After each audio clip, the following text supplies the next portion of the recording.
हाय बेटा, आज आपके सामने हम lecture number 22 CA foundation permutation and combination लेके आए हैं। और हम 4 लेक्चर पहले परम्यूटेशन कॉम्बिनेशन के डाल चुके हैं, तो 5वां पार्ट है ये। और इसमें हमारे पास यहाँ एक बार मैंने 9 क्वेश्चन लिखे हैं, बहुत ही आसान क्वेश्चन है। एक दो क्वेश्चन एग्जाम के अंदर आते हैं। तो पहले मैं क्वेश्चन स्टार्ट करने से पहले अगर आपको एक बात बताना चाहूंगा, एक बच्चे ने कमेंट किया था, उसमें उन्होंने बोला था कि सर जिसकी वेटेज ज्यादा है मैथमेटिक्स और फाइनेंस और स्टैट ये करवाइए। तो बेटा जल्दी शुरू होने वाला है, मे बी 15 नवंबर और 20 नवंबर के बीच में वो चैप्टर भी शुरू होंगे, सब कुछ होगा। मतलब जो जो कमेंट सेक्शन है उस पर काम किया जा रहा है।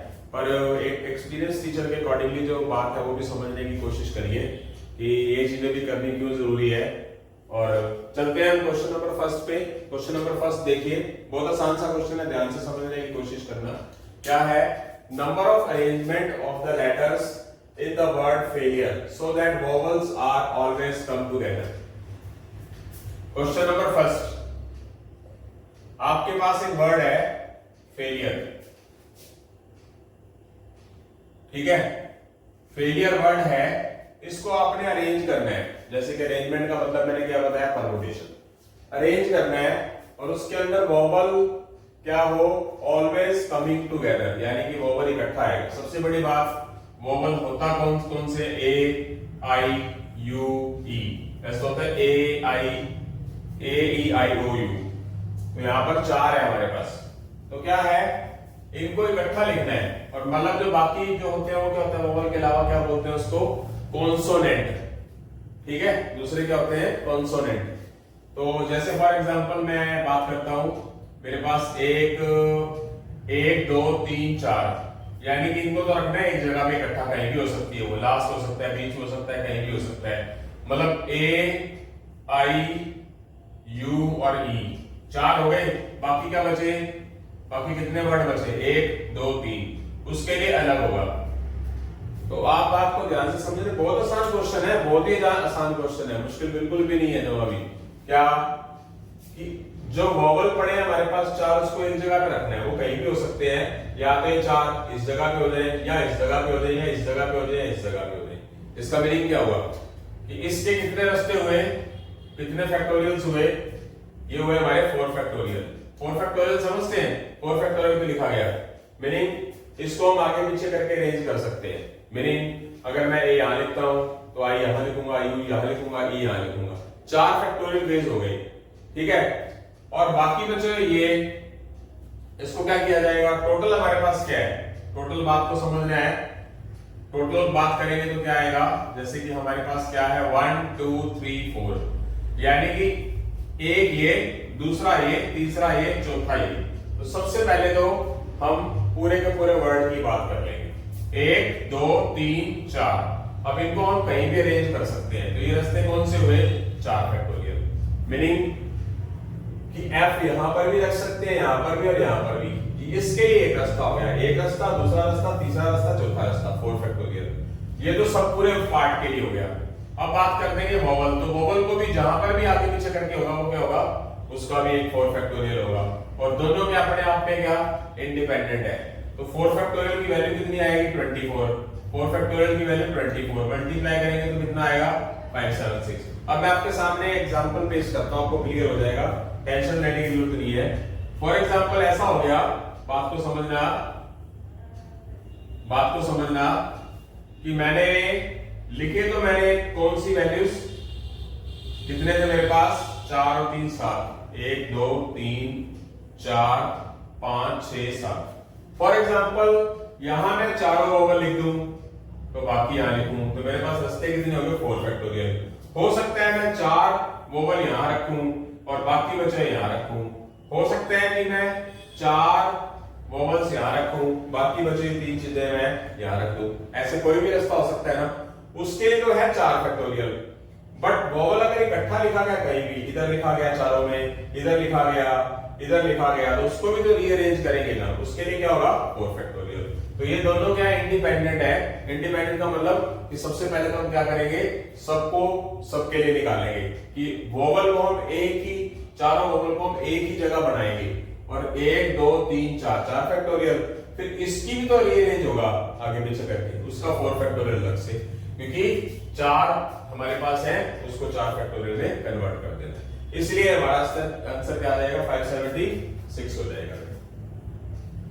अब अगला क्वेश्चन है, क्वेश्चन नंबर सेकंड पढ़ने का की कष्ट करो, बहुत आसान क्वेश्चन है, बिल्कुल भी मुश्किल नहीं है। अगर जिस स्टूडेंट को क्वेश्चन नंबर सेकंड समझ आ जाएगा उसको क्वेश्चन नंबर थर्ड भी समझ आ जाएगा।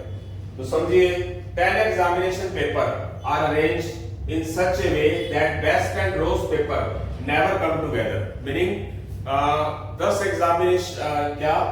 एग्जामिनेशन पेपर सेट किए गए बोर्ड एग्जाम के लिए, मान लो, तो उसका तो 10 फैक्टोरियल हो गया, मतलब कोई भी हो सकते हैं वो, मान लो मेरे को 10 फैक्टोरियल वे में किसी को भी लेके चलना है, मतलब कोई भी पेपर में उठाऊंगा।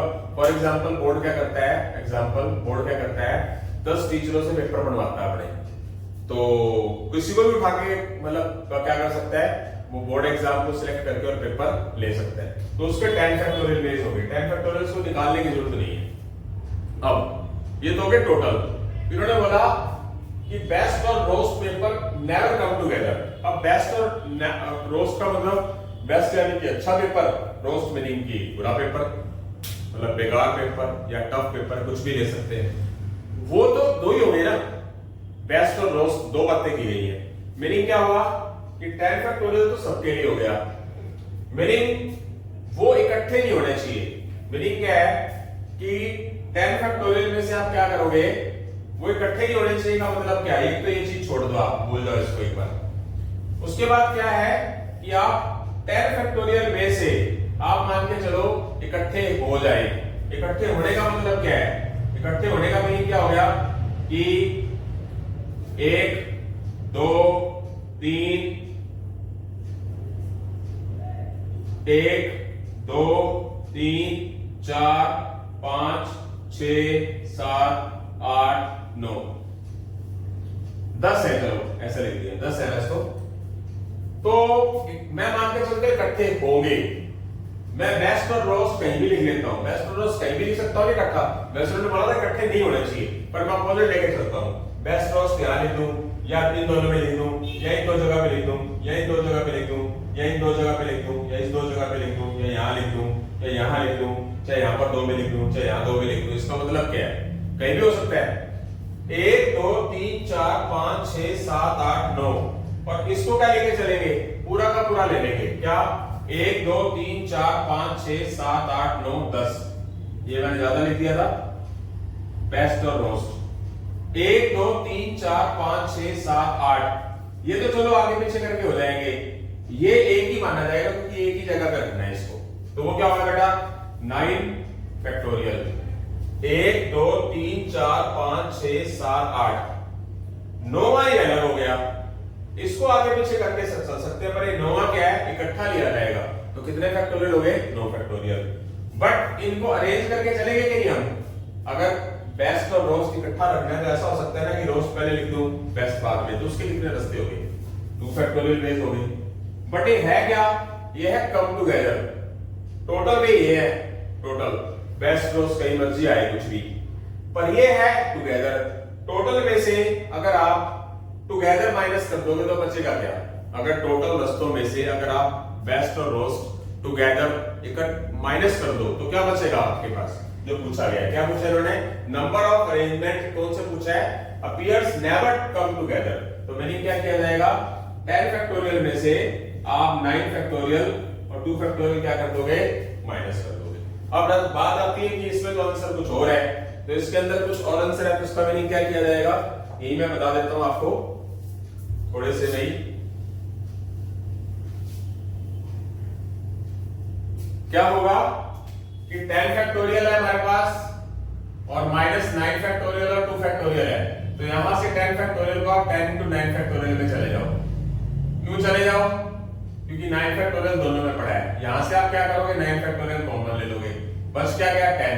2 फैक्टोरियल को क्या लिखोगे बेटा, 2 into 1, तो 9 फैक्टोरियल और ये क्या हो गया हमारे पास 8। तो आप अंदाजा लगाओ, 8 तो ये पड़ा और 9 फैक्टोरियल, ये 9 फैक्टोरियल का साइन भी होता है। तो इसका मतलब हमारे पास जो आंसर आ गया वो सी ऑप्शन आ गया, इधर से हमारा ए ऑप्शन आ गया। आई होप सो समझ आ गया होगा, सब समझ आएगा, मैं वादा करता हूं।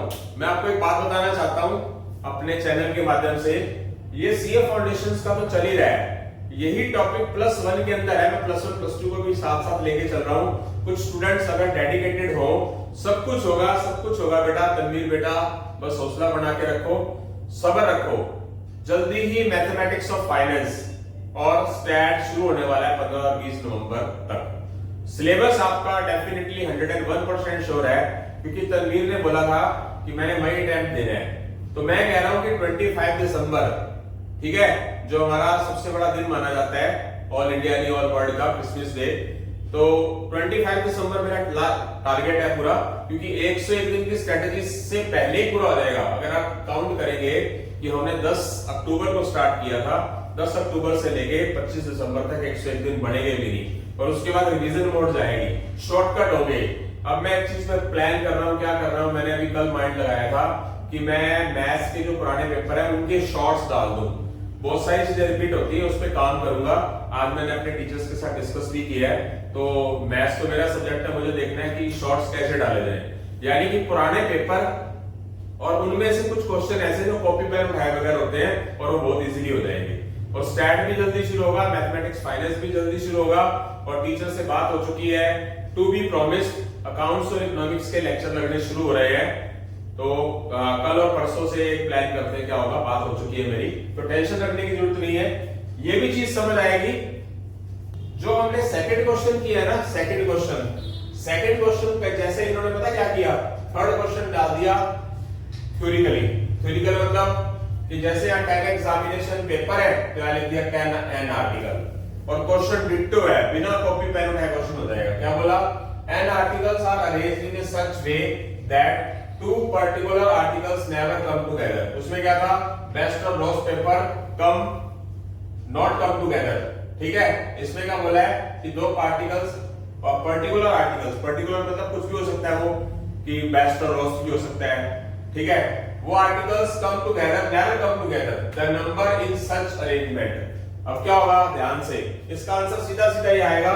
अभी अभी आपने क्वेश्चन किया, आपके पास n आर्टिकल है, तो इसका आंसर क्या आया था हमारे पास, सेकंड का ये आया था हमारे पास 8 और 9 फैक्टोरियल बताया था। अब ये 8 किसको अप्लाई करता है, यहां पर है ना हमारे पास क्या था, 10 था, तो ये 8 किसको अप्लाई करता है, 8 तो अप्लाई करता है 10 - 2 को, और ये 9 फैक्टोरियल किसको अप्लाई करता है, 10 क्या था, 10 टोटल था, ये 9 किसको अप्लाई करता है, n-1 को। तो यहां से हमारा जो आंसर है वो सीधा सीधा क्या हो गया, n-2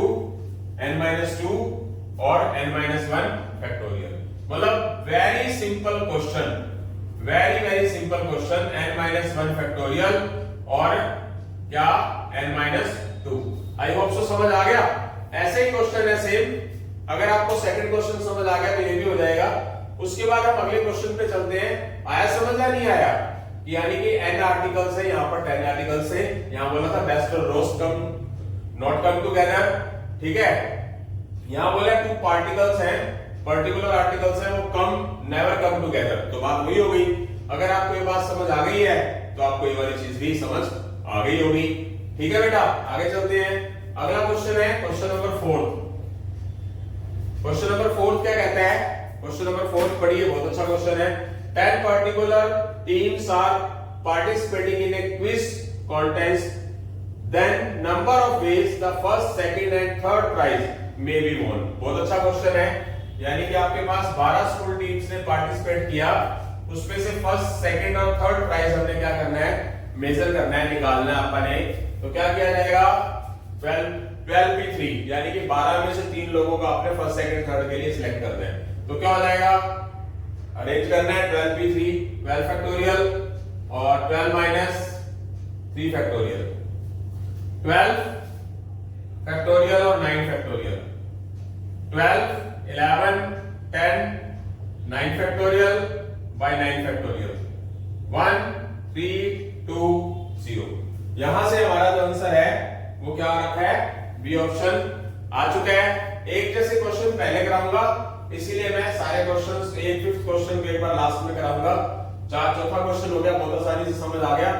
12 स्कूल टीम्स थी, उसमें से 3 टीम्स को हमने फर्स्ट सेकंड थर्ड प्राइज के लिए क्या करना है, अरेंज करना है। तो पहले क्या होगा, 12 में से 3 ही आपने अरेंज करनी है। तो 12 फैक्टोरियल 12 माइनस 3 फैक्टोरियल 9 फैक्टोरियल, जैसे एनपीआर वाला फार्मूला लगा के हम क्वेश्चन को कवर कर सकते हैं। अब उसके बाद हम क्वेश्चन नंबर 6 की तरफ चलते हैं। बहुत ही अच्छा क्वेश्चन है, बहुत ही अच्छा क्वेश्चन। 5वां क्वेश्चन भी कराऊंगा, बहुत ही बढ़िया क्वेश्चन है। अच्छा, समझ सब आएगा। हमारा 5वां लेक्चर है, तो विदाउट डेफिनेशन वाले मैंने क्वेश्चन काफी कराए आपको, और भी कराऊंगा। मैं अपने चैनल के अंदर +1 स्पेशल भी परम्यूटेशन कॉम्बिनेशन डालूंगा, तो आप उसमें से भी हेल्प ले सकते हो। सुनिए, इन्होंने क्या बोला था, number of 4 digit numbers greater than 5000। अब मैं तोड़ तोड़ के पढ़ाऊंगा आपको। मुझे 4 डिजिट नंबर निकालना है जो 5000 से बड़ा हो। Be found out of its 3 4 5 6 7, और उनको मैंने बनाना किससे है, इन 3 4 5 6 7 नंबरों से। No digit is repeated, digit repeat नहीं करना, तो नंबर ऑफ सच वे। बहुत आसान सी बात है। क्वेश्चन को पढ़ने का कष्ट करो, पहले तो ध्यान से क्वेश्चन को बार बार पढ़ो, फिर मैं पढ़ा रहा हूं। बहुत ही अच्छे अच्छे क्वेश्चन है। एक तो ना ऐसे 4 अंकों की संख्या बतानी है, कितनी संख्याएं होगी जो 5000 से बड़ी हो।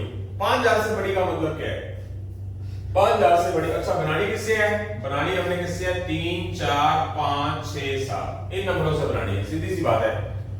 5000 से बड़ी का मतलब यहाँ कम से कम 5 तो लिखा होना चाहिए ना। कौन से प्लेस पे, ये यूनिट प्लेस होता है जिसको हम इकाई का अंक बोलते हैं, ये टेंस प्लेस होता है जिसको हम दहाई का अंक बोलते हैं, ये 100 प्लेस होता है जिसको हम सैकड़ा बोलते हैं, ये 1000 प्लेस होता है 1000th प्लेस जिसको हम हजारवां अंक बोलते हैं। तो यहां पर ऐसी कितनी संख्याएं होगी जो 5 या 5000 से बड़ी हो, 4 अंक होगी। तो यहां पर 3 लिखेंगे तो 3000 से स्टार्ट होगी, 4 लिखूंगा तो वो 4000 समथिंग होगी, 4000 से बड़ी। अगर मैं यहाँ 5000 लिखूंगा, 5 लिखूंगा, 6 लिखूंगा, 7 लिखूंगा, तो 5000 या 5000 से बड़ी होगी कि नहीं होगी। इसका मीनिंग यहाँ पर मैं क्या लिख सकता हूँ, बात को समझना जरा। यहाँ पर मैं 5 6 7 में से कुछ भी लिख सकता हूँ। आई होप सो समझ आ गया। कहां पर, यहाँ पर। कौन सी जगह पे, 1000 प्लेस पे, ठीक है। 5000 समथिंग अगर मैं बोलूंगा तो वो क्या होगा, 5000 से बड़ा होगा। 0 0 तो यहाँ पर है ही नहीं, 0 0 तो है ही नहीं। मान लो मैंने यहाँ 5 लिखा तो एक जगह पे 4 लिख दूंगा, मान लो 6 लिख दूंगा, 7 लिख दूंगा, तो क्या होगा, 5000 से बड़ी संख्या होगी। इसका मतलब इस जगह पे लिखने के लिए मेरे पास कितने रास्ते हैं, कितने रास्ते हैं मेरे पास, 3 रास्ते हैं। यानी कि मैं 5 6 7 में से कोई भी लिख सकता हूं। इसका मतलब मेरे पास कितने वे हैं, 3 वे हैं। बात समझ आ गई। फॉर एग्जांपल मैंने यहां पर इन तीनों में से कुछ भी लिख दिया, 5 लिख दिया, 6 लिख दिया, 7 लिख दिया, तो 5 तो कट गया। इन्होंने बोला है कि डिजिट रिपीट नहीं होना चाहिए, डिजिट रिपीट नहीं होना चाहिए। अगर मैंने इन 5 6 7 में से 5 सिलेक्ट कर लिया तो मेरे पास क्या बच गया, 3 4 6 7। तो मैं यहां पर इस जगह पर मैं कितने रास्ते से लिख सकता हूं, मेरे पास कितने रास्ते हैं, 1 2 3 4। तो मेरे पास यहां पर कितने रास्ते हैं, 4 रास्ते। मीनिंग फॉर एग्जांपल मैंने यहां लिख दिया 4, यहां लिख दिया मैंने 5, फॉर एग्जांपल 4 लिख दिया। अब मेरे पास यहां के लिए कितने रास्ते हैं, यहां के लिए मेरे पास 3 रास्ते हैं, 3 6 7 में से कुछ भी लिख सकता हूं। तो मेरे पास यहां पर 3 रास्ते हैं, तो मैंने यहां लिख दिया 6, फॉर एग्जांपल, कुछ भी लिख सकते हैं।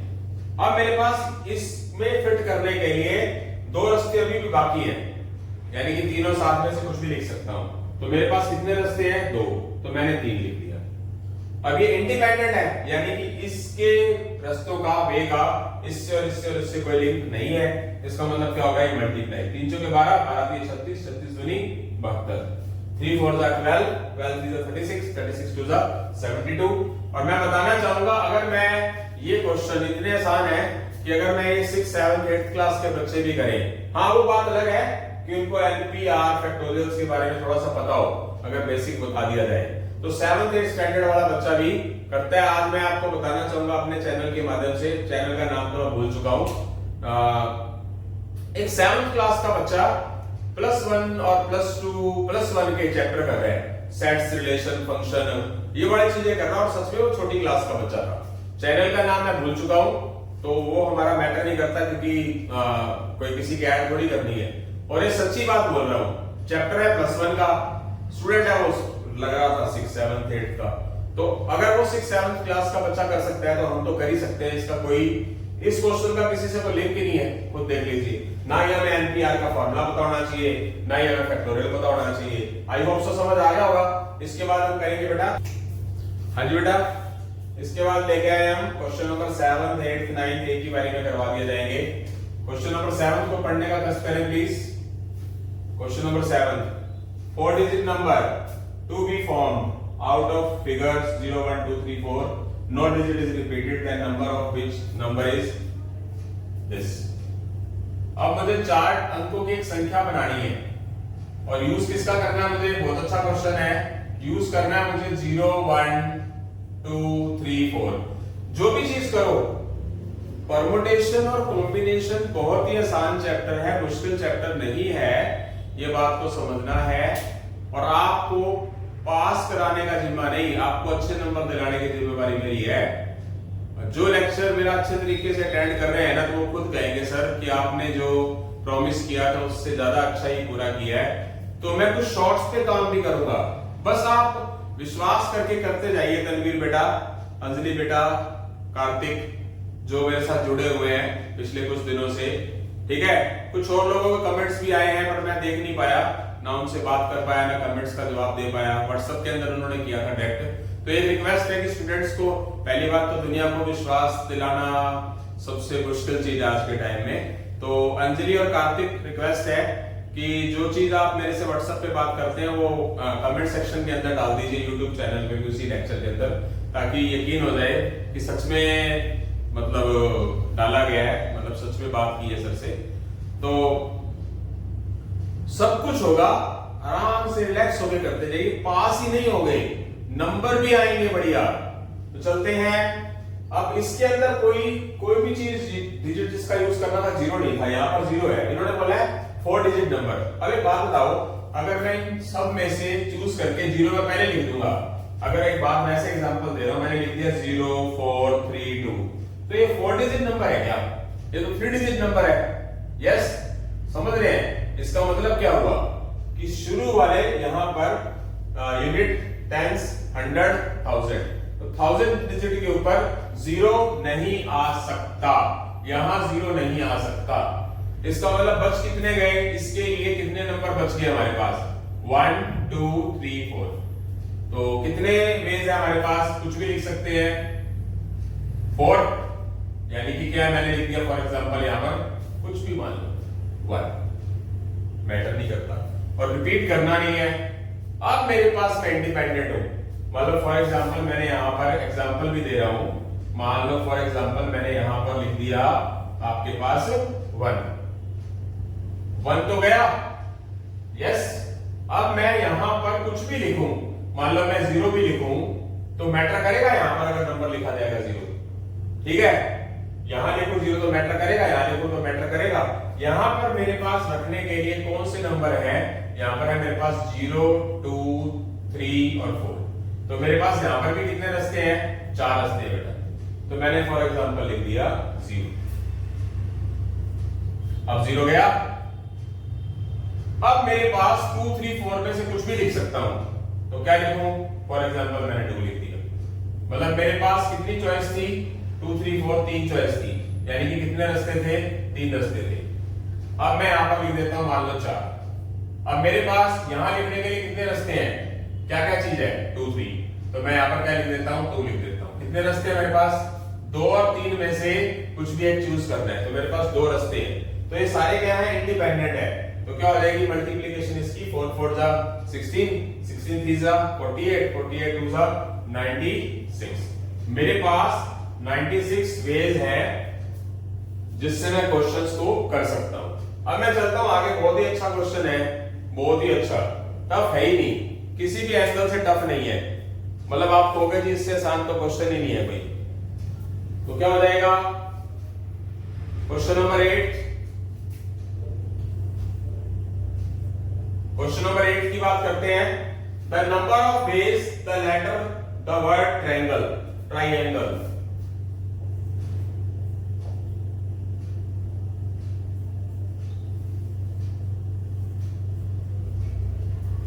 बेटा एक और भी कमेंट सेक्शन में बताना, इस राइटिंग में और इस राइटिंग में फर्क है ना, ये दोनों राइटिंग मेरी है, ठीक है।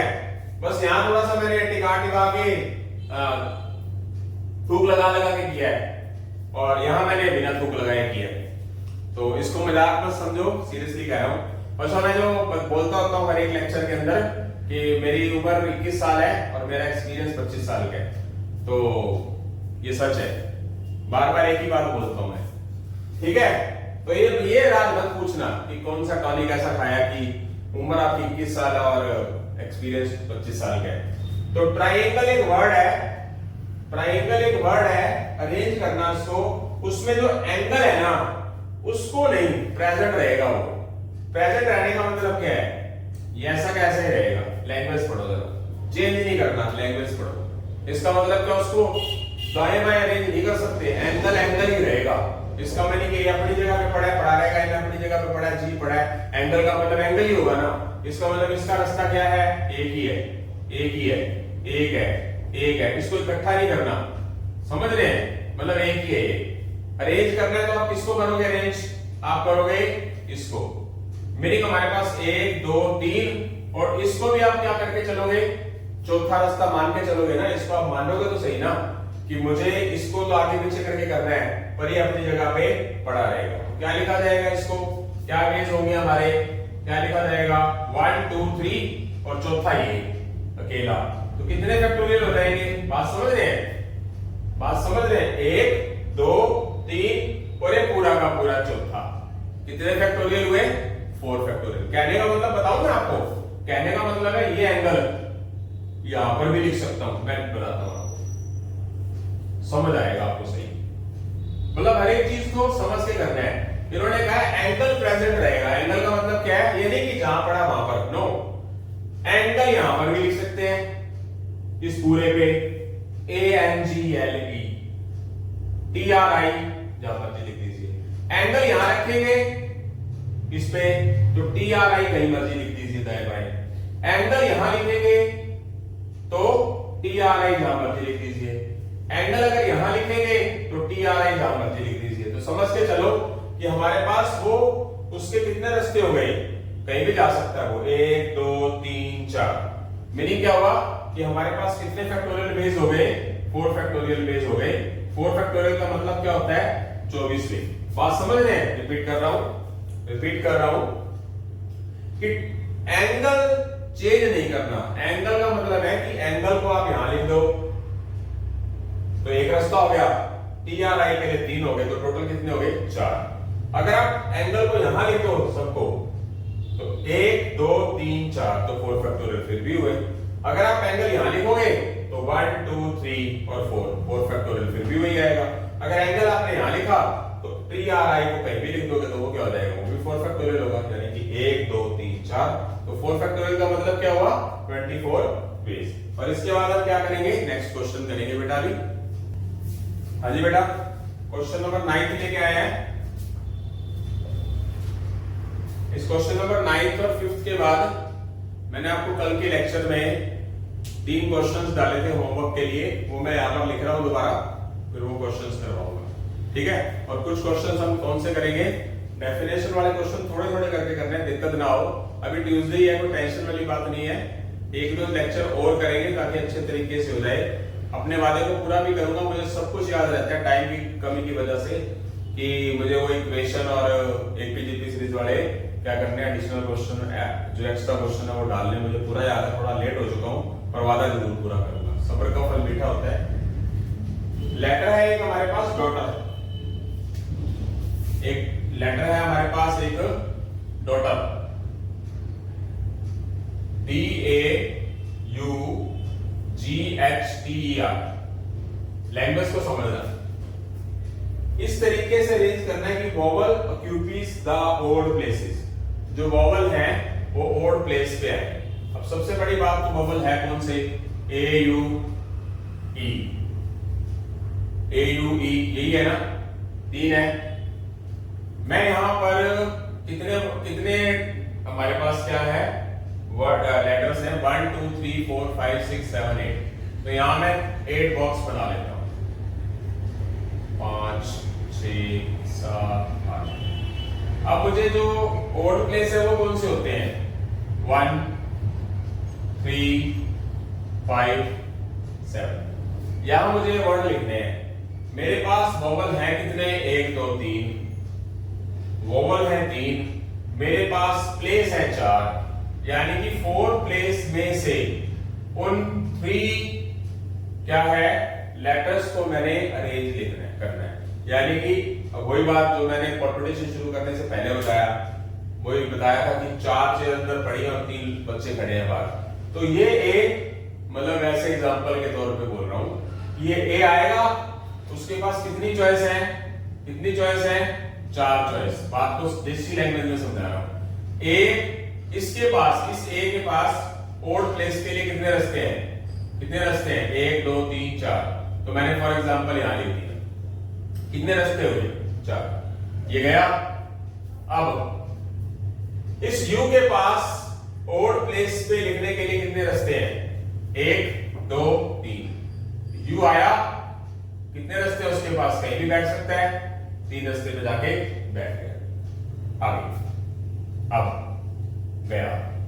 अब ई के पास 2 ओड प्लेस हैं तो क्या है यहां आके बैठ गया। कितने रास्ते थे उसके पास 2 रास्ते थे ये बैठ गए समझ गए बात। अब बाकी हमारे पास कॉन्सोनेंट कितने बच गए कॉन्सोनेंट मतलब वोवल के अलावा 1 2 3 4 5 यानी कि मेरे पास कॉन्सोनेंट कितने हैं कॉन्सोनेंट कितने होंगे कौन से हैं D G H T R.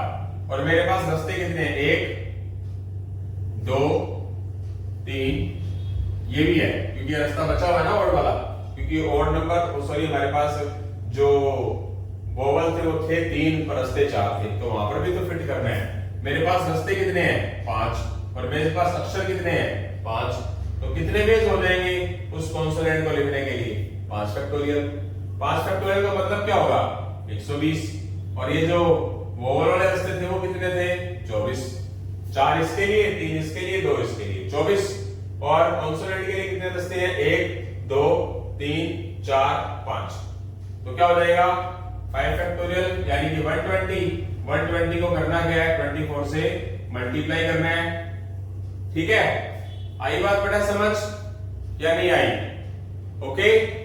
अच्छा अब आपको काफी सारे क्वेश्चंस करवाने के बाद मैं आपको एक क्वेश्चन दे रहा हूं होमवर्क में। अगर ये नहीं होगा तो मैं क्या करूंगा आपको अगले लेक्चर के अंदर ये समझाऊंगा।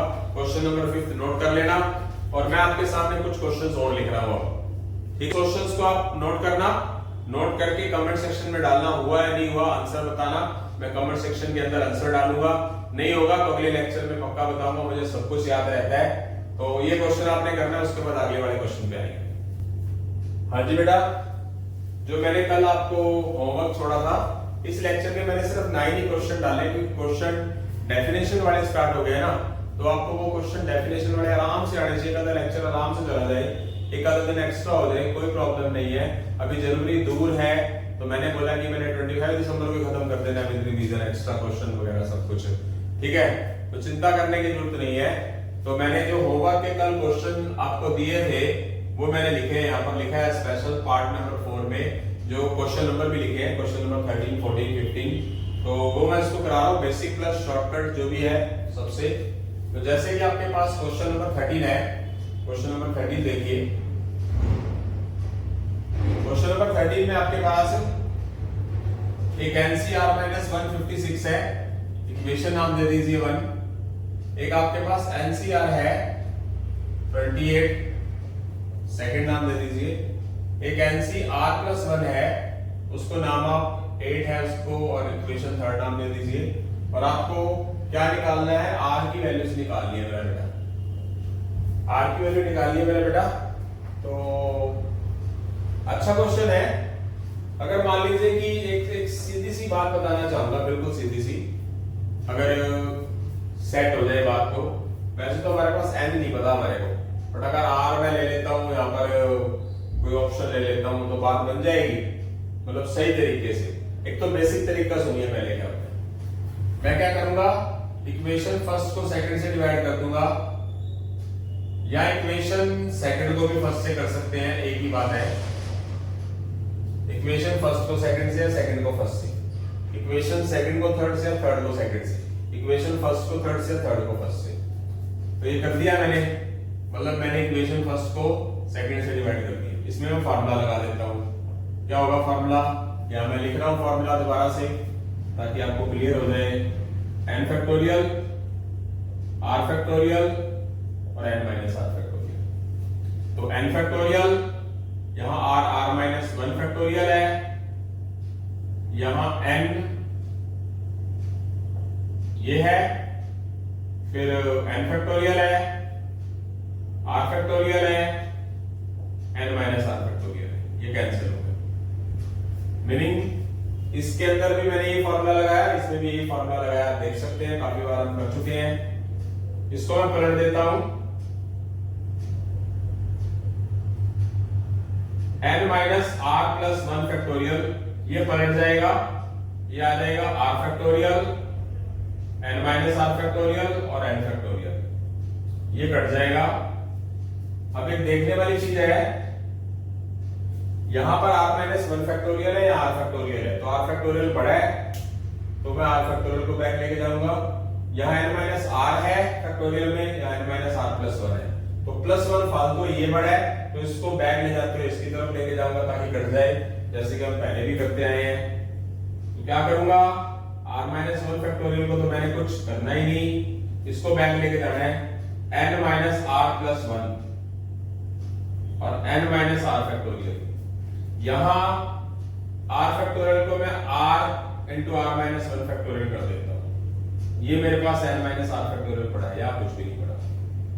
क्या करूंगा, n माइनस r फैक्टोरियल काट दूंगा, r माइनस 1 फैक्टोरियल भी काट दूंगा, मेरे पास यहां ऊपर बच गया r, नीचे बच गया n माइनस r प्लस 1। इसको मैं क्रॉस मल्टीप्लाई कर दूंगा, cross n minus r plus 1 की मल्टीप्लाई 2 से और r की मल्टीप्लाई 1 से, ठीक है, इसकी मल्टीप्लाई कर दूंगा, 2n माइनस 2r, 2 को 1 से 2r प्लस r इधर आके क्या हो जाएगा, प्लस r इधर आके माइनस r, प्लस 2 उधर जाके n r एक साइड कर दिया, कांस्टेंट अलग कर दिया, 2n minus 3r equal minus 2। इसको इक्वेशन 4 नाम दे दिया, छोड़ देंगे। यस, अब मैं क्या करूंगा, कुछ भी कर सकता हूं। पहले मैंने फर्स्ट को सेकंड से डिवाइड किया, अब मैं सेकंड को किससे कर लूंगा, थर्ड से कर सकता हूं, थर्ड को फर्स्ट से भी कर सकता हूं, कुछ भी कर सकते हैं। इक्वेशन से एक बार के लिए देखिए, सही है, क्वेश्चन देखिए, गलत तो नहीं किया हुआ, मतलब गलत रकम तो नहीं लिखी हुई है, आप देख लीजिए अपनी बुक के अंदर, अपनी बुक के अंदर देख लीजिए। तो क्या आएगा हमारे पास, तो मैं सेकंड को थर्ड से डिवाइड करता हूं, सेकंड को थर्ड से डिवाइड करूंगा, NCR प्लस 1 इक्वल 28/8। क्या हो जाएगा, NCR की वैल्यू 28, NCR प्लस 1 की वैल्यू 8। सेकंड को थर्ड से क्या किया, डिवाइड कर दिया। तो इसका फॉर्मूला ये वाला ही, n factorial r factorial n minus r factorial, n factorial r plus 1 factorial, n में से r प्लस 1 फैक्टोरियल कैंसिल कर दिया, 4 2 जा 4 7 जा 7/8।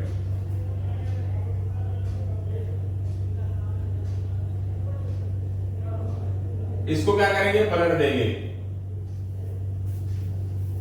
n minus r minus 1 factorial और n फैक्टोरियल। अब n फैक्टोरियल ये कैंसिल हो जाएगा, ये r प्लस 1 फैक्टोरियल है, ये r फैक्टोरियल है, ये बड़ा है तो इसको बैक लेके जाएंगे। ये n माइनस r फैक्टोरियल है, ये n माइनस r माइनस 1 है, तो n माइनस r बड़ा है क्योंकि वहां माइनस 1 एक्स्ट्रा लिखा होगा, तो इसको बैक लेके जाएंगे तो फैक्टोरियल से कट जाएगा। करते हैं, इसको बैक लेके जाऊंगा, r प्लस 1 फैक्टोरियल का मतलब r प्लस 1 और r फैक्टोरियल। ये n minus r minus 1 factorial पड़ा रहने दूंगा, r फैक्टोरियल भी पड़ा रहने दूंगा, इसको बैक लेके जाऊंगा n माइनस r फैक्टोरियल का n minus r minus 1 factorial 7/2, ये कैंसल, ये cancel, r plus 1 n minus r 7/2 cross multiply 2 bracket r plus 1 7 bracket n minus r multiply 2 की r से मल्टीप्लाई, 2 की 1 से मल्टीप्लाई, 7 की n से मल्टीप्लाई, 7 की r से मल्टीप्लाई। n r वाली इक्वेशन ही है, सारे भाग इधर ले जाओ। 2r plus 2 minus 7n plus 7r equal 0, minus का 7n प्लस का 9r प्लस 2 उधर जाके क्या हो गया -2, ये इक्वेशन आ गई। फिर तो हमारे पास 10th क्लास की तरह जो लीनियर इक्वेशन होती थी एक्स वाई शेप में, उसकी जगह पर क्या आ गई, किस शेप में आ गई, वैल्यूज n और r शेप में आ गई। बट हमें वैल्यू निकालनी किसकी है, हमें वैल्यू निकालनी है r की। इसका मतलब हम n को इक्वल कर देते हैं। चलो वैसे तो ना n को इक्वल करने के लिए क्या करेंगे, अगर आपको 10th क्लास याद हो तो यहाँ पर n के साथ 2 है, यहाँ पर 7 है, तो क्या करना पड़ेगा, इसको 7 से मल्टीप्लाई, इसको 2 से। बट r के लिए यहाँ पर 9 है, वहां पर 3 है, तो 3 को 9 करने के लिए 3 से मल्टीप्लाई। क्या करेंगे हम, इक्वेशन यहां मैं क्वेश्चन रद्द कर देता हूं ताकि मैं आंसर तक पहुंच जाऊं, इसी को कर देता हूं। चलो क्वेश्चन पूरा होने वाला है। तो इक्वेशन 4th को मैं मल्टीप्लाई किससे करता हूं, 3 से। क्यों करता हूं,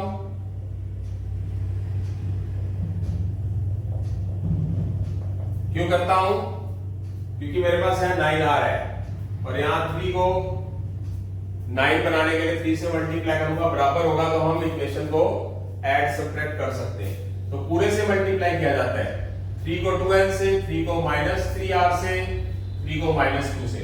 ये इक्वेशन बन गई हमारी 6th, क्योंकि 5th तो ये रही। अब 5th और 6th इक्वेशन को आप ऊपर नीचे रख लो, -7n प्लस 9r -2, ठीक है। अब हमारे पास ये इसके साइन दोनों के अपोजिट है, तो क्या हो जाएगी, दो इक्वेशन अपोजिट हो तो काटने के लिए क्या किया जाएगा, ऐड कर दिया जाएगा। तो ये कितना हो गया, -7n minus plus 6n minus n, -6 -2 -8, n की वैल्यू कितनी आ गई, 8 आ गई। तो इस n की वैल्यूज को आप कहां पर पुट करोगे, कहीं भी कर सकते हो, 5th इक्वेशन में कर सकते हो, 4th इक्वेशन में कर सकते हो, जो नई इक्वेशन आई 6th में कर सकते हो। तो मैं किस में पुट कर देता हूं, मैं 4th में कर देता हूं। 4th में क्यों करेंगे, क्योंकि मुझे चाहिए क्या, r चाहिए, n नहीं चाहिए। n की वैल्यू 8 मैं इसमें पुट करूंगा तो क्या आएगा मेरे पास, ये प्लस का 16 उधर जाके क्या हो जाएगा, माइनस का 16, -3r इज इक्वल क्या आएगा, -18, माइनस माइनस कैंसल, 3r के साथ मल्टीप्लाई है तो उधर 18 के साथ जाके क्या हो जाएगा, डिवाइड। तो r की वैल्यूज क्या आ जाएगी, 6। तो यहां से हमारे पास जो r की वैल्यू है क्या आ गई, बी ऑप्शन के हिसाब से आ चुकी है। तो आप देख सकते हैं ये क्वेश्चन पेपर में ना आए तो पता तो होना चाहिए, पेपर में क्वेश्चन आते हैं बहुत इजी वाले हैं, टफ नहीं आते हैं, पर हम कोई एक शर्त लगा के प्रॉमिस करके चैलेंज करके बोल सकते हैं कि ये क्वेश्चन नहीं आएगा, क्योंकि बुक में तो देखेंगे, दे सकते हैं कि दे सकते हैं। इसका मीनिंग क्या है, अच्छा इसका कोई शॉर्टकट्स निकलता हो तो शॉर्टकट्स में शॉर्टकट्स क्या हो सकता है कि मान लीजिए कि आपने 8 फुट की r की जगह पे NC7 और यहाँ पर आपने r की जगह पर यहाँ पर 6 फुट किया तो NC5, यहाँ पर आपने 6 फुट किया तो NC7, तो क्या हो सकता है, मतलब खुद अंदाजा लगाते हैं, करते हैं। इसी क्वेश्चन को क्या करेंगे, बाय ऑप्शन करवाने की कोशिश करूंगा बेटा इसके बाद अभी। हाँ जी बेटा, जो क्वेश्चन नंबर 13 मैंने बेसिक से कराया तो उसको मैं कोशिश करता हूँ कि शॉर्टकट बन सकता है क्या उसका। जैसे फॉर एग्जांपल मैं सेटाइप पर जाने के लिए, वैसे तो आप ऑप्शन ए से स्टार्ट करोगे, आपको कौन सा सपना आएगा कि इसकी वैल्यू यही होगी, अगर यही होगी तो फिर आपको लॉन्ग मेथड से करने की जरूरत है। तो मैं एक बार के लिए टाइम बचाते हुए मान लो मैं बी ऑप्शन ले लेता हूँ, मैं r की वैल्यू 6 ले लेता हूं मान लो फॉर एग्जांपल, तो मैंने यहां पर n नहीं पता मेरे को, यहां मैं 6 ले लेता हूं तो 5 हो गया। यहां पर n पड़ा हुआ है, n पड़ा हुआ है, r यहां पर मैं क्या लिख लेता हूं 6 ले लेता हूं। यहां पर n पता नहीं है, r 6 ले लूंगा तो 7 हो जाएगा। वैसे तो ना मैं अपने आईक्यू के अकॉर्डिंगली तो बता दूंगा कि इसको बना सकते हैं हम। ये चीज इसकी डबल है 28। क्या कर सकते हैं, कुछ अंदाजा लगाइए, कुछ किया जा सकता है क्या कि मतलब मैं यहां पर कोई वैल्यू पुट करूं जिसकी वैल्यू 56 बनती हो, 56। अगर मैं फॉर एग्जांपल अंडरस्टूड है, एक चीज अंडरस्टूड है, एक चीज तो अंडरस्टूड है हमारी कि प्रैक्टिस करने पे सारा कुछ आता है कि 56 है, यहां पर 5 है, r की वैल्यू 6 आ गई, तो इसकी वैल्यू n की वैल्यू 6 से बड़ी ही होगी, छोटी तो होने से रही, या तो 7 हो सकती है, 8 हो सकती है, या अपने तरीके से आप 7 या 8 करके देख लो। मान लो फॉर एग्जांपल 8C5 ले लिया। अब जैसे कि मैंने आपको एक रूल में बताया है कि NCR equal NCR minus R होता है, यानी कि मान लो चलो 7 ही ले लो, 7 दो एक और दो वैल्यूज, R जो है 6 है तो n को 7 लेके चलो। 7C5 क्या होता है, या तो आप फॉर्मूले के हिसाब से करो या फिर NCR को NCN माइनस R में लिख सकते हैं, देसी जुगाड़। 7C5 को की वैल्यू 7C2 भी होती है, 7 को दो टर्म बैक ले गए तो अंडरस्टूड है कि इसकी वैल्यू क्या आई हमारे पास 56 तो आने से रही। अब क्या कर लो आप, n की जगह 8 लिख लो, थोड़ा बहुत ही खेल है बस। 8C5 मतलब क्या होगा, 8C3 भी लिख सकते हैं। 8 को 3 टर्म बैक ले गए और 3 को भी पीछे ले गए तो क्या हो जाएगा, ये 56 आ गया। इसका मतलब n की वैल्यू 8 ने उसको सेटिस्फाइड कर दिया। अगर मैं n की वैल्यू 8 यहां पर भी पुट कर दूंगा तो क्या हो जाएगा मेरे पास, 8C6 किसके इक्वल होता है, आप 8C6 में NCR वाला फॉर्मूला भी लगा सकते हैं बड़ा, बट मैंने आपको कल बात बताई थी, पहले भी लेक्चर में बताई है कि 8C6 8C2 के इक्वल भी होता है। तो इसको मैं 2 टर्म्स बैक लिख लूंगा, इसको भी बैक ले जाऊंगा, तो मेरे पास ये कितना बन जाएगा, 28 हो गया, जो कि है। इसका मतलब n की वैल्यू 8 ने इसको सेटिस्फाइड कर दिया। 8 यहां पर भी लिख दो। अब आपको ये तो पता ही है 8C7 8C1 होता है, और 8C1 का मतलब 8 ही होता है, और 8 के इक्वल तो है ही। मतलब हम थोड़ा सा IQ का यूज करें। आपको सोचो जरा, थोड़ा सा मैंने आपको बताया, माइंड लगाया आपने, जो मैंने इसका बेसिक तरीका कराया बहुत लंबा था, उसके कंपैरेटिवली तो अच्छा ही है। मतलब डी ऑप्शन में आएगा तो कैलकुलेशन तो नहीं करनी पड़ रही ना।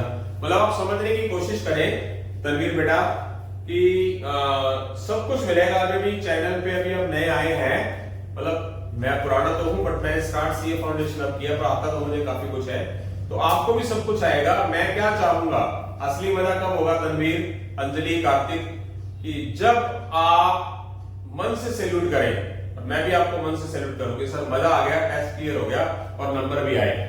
बट सिर्फ दुनिया के अंदर एक छोटी सी चीज है सिर्फ, जो कोई करता है, पता है क्या, विश्वास करो। फॉर एग्जाम्पल मैं धोखेबाजी तो मैं क्या कर दूंगा, आपका ज्यादा क्या बिगाड़ लूंगा, ठीक है। YouTube के ऊपर फ्री ऑफ कॉस्ट क्लास लगा रहा हूं, क्या मैं आपका फ्यूचर खराब कितना कर दूंगा, और अगर मैं फ्यूचर खराब कर भी दूंगा तो मैं टीचिंग लाइन पे कलंक माना जाऊंगा, ये मैं खुद बोलता हूं आपको। मतलब मैं सीधा स्ट्रेट एंड फॉरवर्ड बोलता हूं, अपने आप को बोल रहा हूं, तो इसका मतलब इतना विश्वास करना जरूरी है। Calculator trick, may be accounts के मेन चैप्टर और इकोनॉमिक्स, ये भी जल्दी शुरू होने वाली है, ठीक है। तो आप देख लीजिए, इसका बड़ा तरीका था, हिट एंड ट्रायल मेथड लगाया, तो मैंने R ले लिया 6, मान लो फॉर एग्जांपल R6 लिया, अगर मैं R8 लेता हूं, अगर मैं R8 ले लूं और मैं 8 यहां पर मेरे पास 5 है भी, मतलब 5 तो है ही, अगर मैं R की वैल्यू 6 कौन सी ऑप्शंस के अकॉर्डिंगली ले लिया मैंने, और n मैंने कुछ और अपने तरीके से हिट ट्रायल मान लिया कि 56 किस एंगल से बनता है, तो उससे कुछ ना कुछ तो बात हमारी बनी जाएगी। तो आगे चलते हैं, क्वेश्चन नंबर 14 की तरफ चलते हैं हम। NC6, NC10, NC14 ये गिवन है, ये गिवन है हमारा, और हमें 25CN की वैल्यू निकालनी है। बहुत अच्छा क्वेश्चन है। इस क्वेश्चन को मैं ठीक से तो करा ही सकता हूं, पर मैं चाहूंगा कि आपको मैं पहले बेसिक तरीके से कराऊं। फॉर्मूला कौन सा, ये वाला, n factorial, 10 factorial, n minus 10 factorial, n factorial, 14 factorial, n minus 14 factorial. Formula लगा दिया ये वाला, n factorial equal equal side में ऊपर ऊपर है, कट गया। अब इसमें 10 फैक्टोरियल बढ़ा है, 14 फैक्टोरियल बढ़ा है, 14 फैक्टोरियल, इसको बैक लेके जाएंगे 10 फैक्टोरियल पर। n माइनस 10 बढ़ा है, n माइनस 14 बढ़ा है, n माइनस 10 बढ़ा है, तो इसको बैक लेके जाएंगे 14 फैक्टोरियल पर। n minus 10, n minus 11, n minus 12, n minus 13, n minus 14 factorial. 14, 13, 12, 11, 10 factorial, n minus 14 factorial. n factorial cancel, n minus factorial, n minus 14 factorial cancel, नीचे से नीचे कोई चीज कैंसल होगी ना, कारण है इधर जाएगा तो भी कटेगा, ये 10 फैक्टोरियल उधर जाएगा तो भी कटेगा। उसके बाद क्या कर देंगे, क्रॉस कर देंगे। क्रॉस करने के बाद देखो बेसिक के अलावा आपके पास जुगाड़ काम आता है कि नहीं, आपको सोचिए जरा। इसका मैंने आपको जुगाड़ बताया हुआ है, आप खुद सोचिए जरा कि इसकी आप इन सभी टर्म्स की मल्टीप्लाई करें और फिर आप इनकी मल्टीप्लाई करें, तो उससे ज्यादा तो बेकार और बड़ा तरीका है ही, और क्वेश्चन भी हो ही नहीं सकता। तो उसके लिए हमारे पास यहाँ 4 कंटिन्यू वैल्यू है और यहाँ पर भी 4 डिक्रीजिंग मोड में बड़े से छोटी होती 4 वैल्यू है। तो आप क्या करोगे, सबसे बड़ा इधर कौन सा है, -10, तो बड़े वाले के इक्वल रख दोगे कंपैरिजन करके। तो वैल्यूज क्या आएगी हमारी, प्लस का 10 के साथ क्या हो जाएगा -10, तो आ जाएगी 24। अगर आप सेकंड हाईएस्ट के इक्वल रखोगे तो भी वैल्यू हमारी क्या आ जाएगी, क्या आएगी, 24 ही आएगी। अगर आप थर्ड हाईएस्ट के इक्वल रखोगे तो भी वैल्यूज क्या आएगी, 24 ही आएगी। अगर आप फोर्थ हाईएस्ट के इक्वल रखोगे तो -13 हो जाएगा, क्या होगा, +30, तो n की वैल्यू फिर भी क्या आएगी, 24 ही आएगी। आपको इतना सारा करना नहीं है समझाने के लिए। वो 24 आप क्या करोगे, n की वैल्यू यहां पर पुट करोगे, क्यों, क्योंकि अपने को वैल्यू किसकी निकालनी है, इसी की निकालनी है। तो आप क्या करोगे, n की वैल्यू 24 वहां पर पुट कर देंगे। अब इसमें आप चाहे फॉर्मूला लगा दो, चाहे भी वाला फॉर्मूला लगा दो। 25c 24 क्या होता है, 25c 25 माइनस 24 कितना हो जाएगा, कौन से फॉर्मूले से, इस फॉर्मूले से। 25c1 का मतलब क्या होता है, 25 को 1 टर्म बैक लेके जाना, तो आंसर क्या आ जाएगा इसका, 25। तो 25 क्या इसका आंसर है। तो आप समझ सकते हैं, ये तो था बेसिक तरीका। अब समझिए, सुनिए क्या हो सकता है, आप खुद अंदाजा लगाइए। मीनिंग मेरे पास यहां इक्वल का साइन दिया हुआ है, यहां पर वैल्यूज क्या है मेरे पास, कौन सी है, बहुत ही आसान, उससे ज्यादा आसान तो हो ही नहीं सकता। बहुत बार बताया है, जब हमारे पास इक्वल का साइन हो और n सेम हो तो r जो होता है इन दोनों का हमेशा टोटल ही आता है। 10 और 14 को ऐड करोगे तो हमारे पास जो r की वैल्यू आएगी वो क्या आएगी, यानी कि n की जो वैल्यू आएगी सही मायनों में वो किसके इक्वल आएगी, 24 के इक्वल। जैसे कि n हमारे पास 24 ही आया, आप देख सकते हो। जैसे कि मैंने क्या बताया, आपको एक एग्जांपल दे रहा हूं, ये NCR NCN माइनस R वाले फॉर्मूले से 8C5 क्या बताया मैंने बहुत बार। जैसे जैसे आप प्रैक्टिस करते हैं ना, जैसे जैसे प्रैक्टिस करते हैं, जो मैंने आपके ऊपर 2-3 लेक्चर लगाए हैं पहले, तो मैंने बोला था कि उनको करोगे तो ये तो कुछ भी नहीं होगा। ये 8 में से 5 गए 3, ये चीज इसके इक्वल होती है, बताई थी। इन दोनों का जोड़ इसके बराबर है कि नहीं, 7C6 7C1 के बराबर होता है, फॉर्मूले से करके देख लेना। इन दोनों का टोटल इसके बराबर है कि नहीं, इसका मतलब इन दोनों का टोटल n के बराबर होगा कि नहीं। तो कितना आया था, n की वैल्यू क्या आई, ऐसे बड़े तरीके से करने से 24। तो इतना लंबा थोड़ा काम जाम करने की जरूरत क्या है हमारे को, सीधा इन दोनों का टोटल n के बराबर रखा, n की वैल्यू 24 आई, n की वैल्यू 24 यहां पर भरी और 25c4 24 की वैल्यू निकालनी है, उसमें भी ये फार्मूला लगाया, 25C24 होता क्या है 25C1, और अगर नीचे 1 हो तो 25 को 1 टर्म बैक लेके जाना है, तो 1 टर्म खुद ही बैक है, वो क्या हो जाएगा 25 आंसर आ जाएगा। बड़े तरीके नहीं करने, बड़े तरीके से मैं आपको बोलना चाहूंगा कि जो अब की बार कई स्टूडेंट्स ने 3rd से 4th अटेम्प्ट दिया है, जो सितंबर के अंदर पेपर दिया था जिसका रिजल्ट अब आया है, बहुत दुख की बात है कि कई बच्चे तीसरी, चौथी और कईयों ने 5वीं बार भी एग्जाम दिया। नॉलेज में है मेरे, मतलब हम जिस शहर में रहते हैं, मेरे पास पढ़े नहीं है पर मेरी नॉलेज में है, तो उनको मैं बाई चांस किसी ना किसी को मैं एडवाइस देना चाहूंगा कि भाई अगर चौथी 5वीं बार पेपर दे रहे हो ना तो मत दो, डीठ मत पढ़ो कि हमें मतलब और किसी ने बोल दिया कि टेस्ट ये कौन होता है कहने वाला, ये कौन होती है कहने वाली। तो आपका फ्यूचर है, या तो करो तो ढंग से करो, ठीक है, या फिर करो ही ना। तो आगे चलते हैं, अगले क्वेश्चन में आगे चलेंगे। मतलब बेसिक और शॉर्टकट दोनों बताया मैंने आपको। इसके बाद आपका इस लेक्चर का आज ये जो होमवर्क है क्वेश्चन नंबर 15 लास्ट क्वेश्चन होगा आज।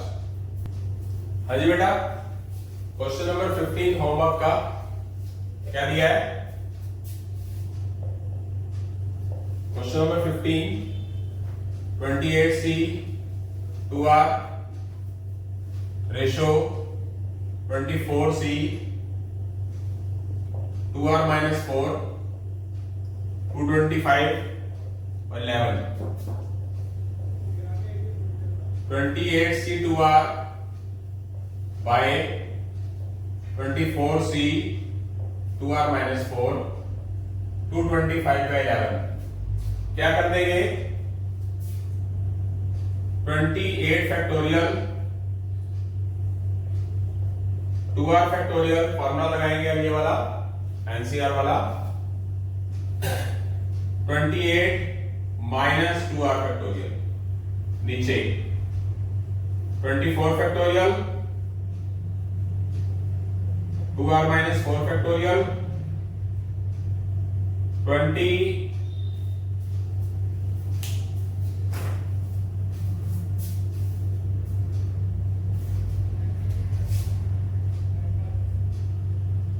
24 माइनस 2R माइनस 4 फैक्टोरियल और इज इक्वल टू 25 बाय 11।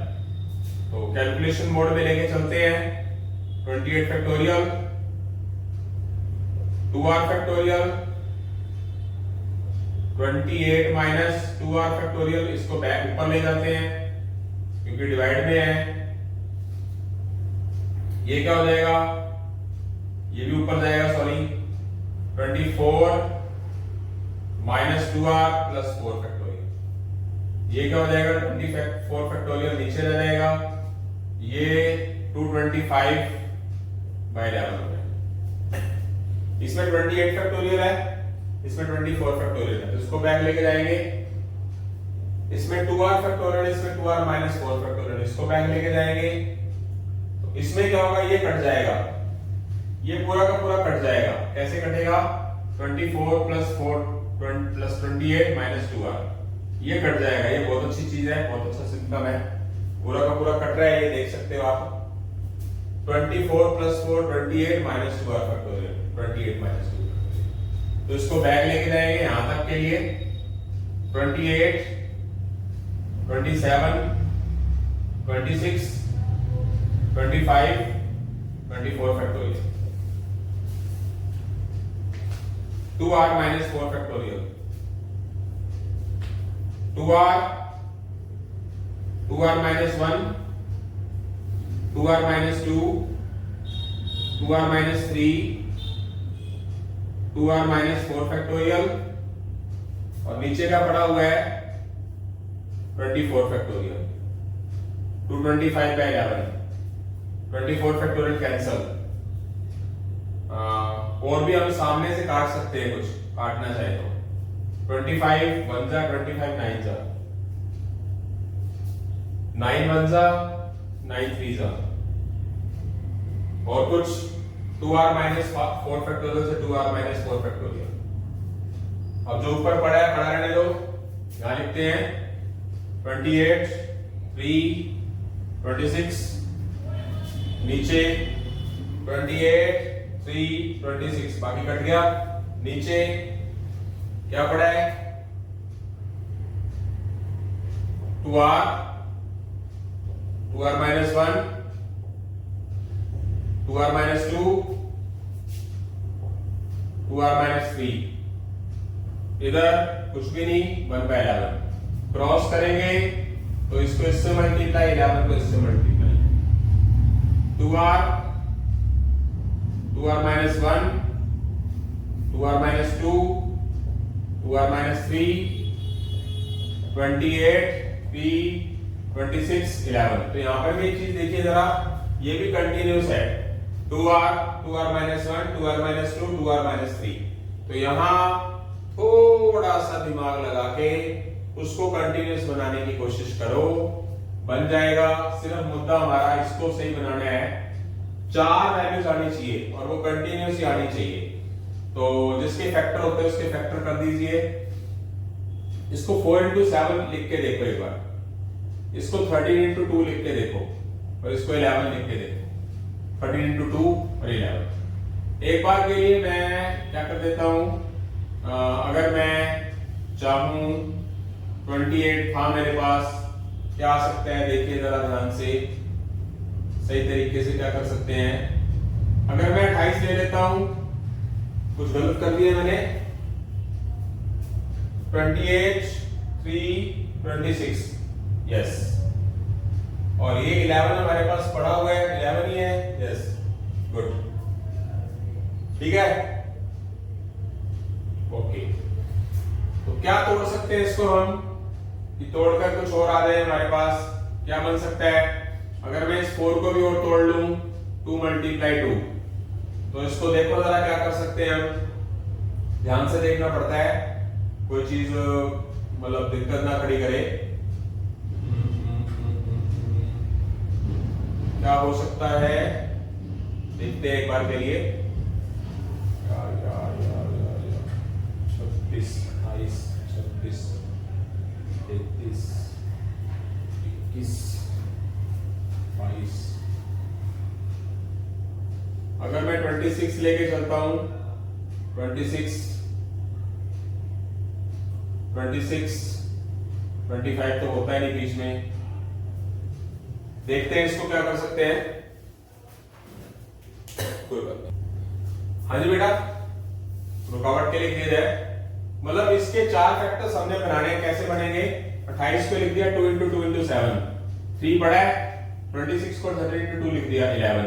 तो यहां से देखिए एक आ गया 14 एक आ गया 13 एक आ गया 3 2 6 2 12 एक 11। मैं दोबारा यहां लिख देता हूं आराम से मतलब मेरे पास है 28 3 26 11 28 को लिख दिया 2 × 2 × 7 ये 3 पड़ा है 26 के फैक्टर 13 × 11 11 के फैक्टर तो होंगे नहीं बात को समझना है 11 के फैक्टर तो होंगे नहीं मैं बताना चाहूंगा आपको 11 पर थोड़ा सा जुगाड़ कर लो 11 मान के चलो कि बाय चांस छोटा है तो 2r - 3 के इक्वल रखोगे तो r की वैल्यू फिर भी 7 आ जाएगी। तो ये तो फैक्टर होते नहीं देखो मैंने लिख दिया 14 यस लिख दिया 13 यस फिर लिख दिया 2 3 6 2 12 इसको इकट्ठा फिर 11। तो मीनिंग इसमें सबसे बड़ी चीज कौन सी है 2r तो 2r को किसके बराबर रखोगे 14 के तो r की वैल्यूज क्या आ जाएगी हमारे पास 7 आ जाएगी। अगर आप इसको 13 के इक्वल रखोगे 2r - 1 13 माइनस का 1 तो जाने क्या हो जाएगा +1 और 2r इज इक्वल क्या आ जाएगा 14 तो r इज इक्वल 14/2।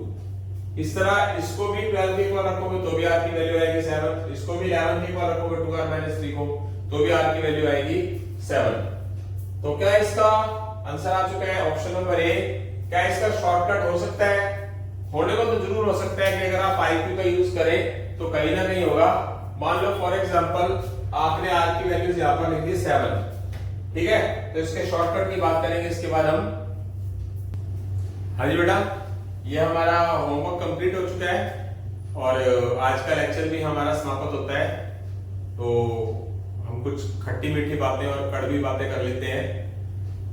तो जैसे ही कल रिजल्ट आया मैं रिजल्ट की वीडियो बनाऊंगा कल शायद पहले बनानी चाहिए थी पर रिजल्ट आने के बाद बना देते हैं। सीए फाउंडेशन का रिजल्ट आया है हमारा 14 पॉइंट समथिंग, 14.6 आई थिंक शायद। इंटर का भी आ चुका है 14.67% है। तो इस रिजल्ट को मैं कुछ नहीं मानता, और जैसे कि मैं हर एक वीडियो के अंदर बोलता हूं, मैं सीए फाउंडेशन के लॉ, इकोनॉमिक्स, मैथ, अकाउंट्स को महाकबाड़ मानता हूं, महाकबाड़। अब चाहे इस चीज को कोई टीचर्स या एकेडमी वाला मजाक बनाए, वो मैं नहीं कह सकता है, स्टूडेंट मजाक बनाए, मुझे उससे भी कोई मतलब नहीं है। कि अगर आप ढंग से करेंगे तो टॉप करने वाले भी तो टॉप करते ही है ना। कोई ठीकरा फोड़ते रहेंगे, अकाउंट्स का पेपर मुश्किल था, लॉ मुश्किल था। अब मैं बताना चाहूंगा कि सबसे ज्यादा स्टूडेंट्स को कहां प्रॉब्लम आती है। बहुत से टीचर्स जो हैं वो मतलब मिसगाइड बहुत करते हैं, करना नहीं चाहिए भाइयों।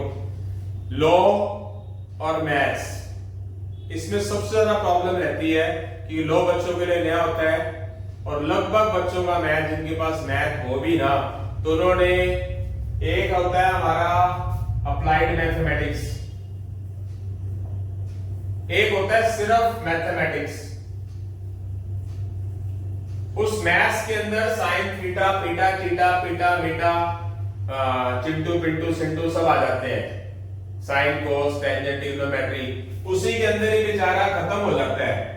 कोई उसको बोलता ही नहीं है कि आप अप्लाइड मैथमेटिक्स रखो। शायद उसका पूरा पक्का तो नहीं पता मुझे कि जो सीबीएसई बोर्ड, जो सेंटर का मतलब होता है, जो उसका कोड 241 कोड है, आप नेट पे जाके सर्च करें कि अप्लाइड मैथमेटिक्स जो कोड है एग्जाम पेपर, इसका, इस अप्लाइड मैथमेटिक्स के अंदर मैं दिखा भी देता हूं आपको।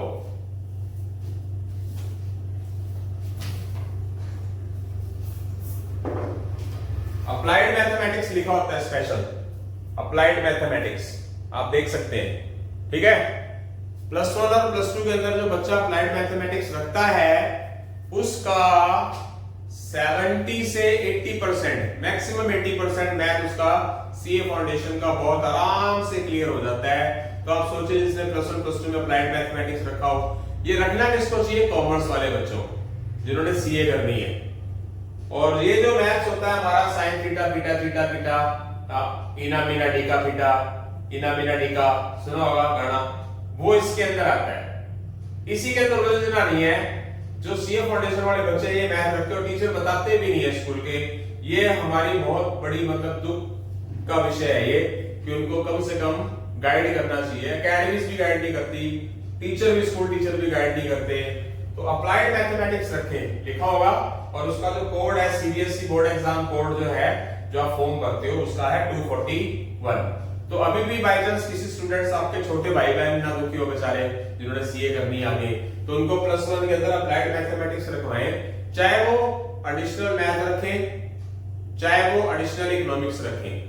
इकोनॉमिक्स जरूर करें, मैथ भी करें। ऐसा ना हो कि वो इकोनॉमिक्स भी, मैथ भी क्या कहते हैं उसे उन्होंने ना रखा हो, इकोनॉमिक्स भी ढंग से ना कर रहे हो, लो तो हो ही नहीं गया।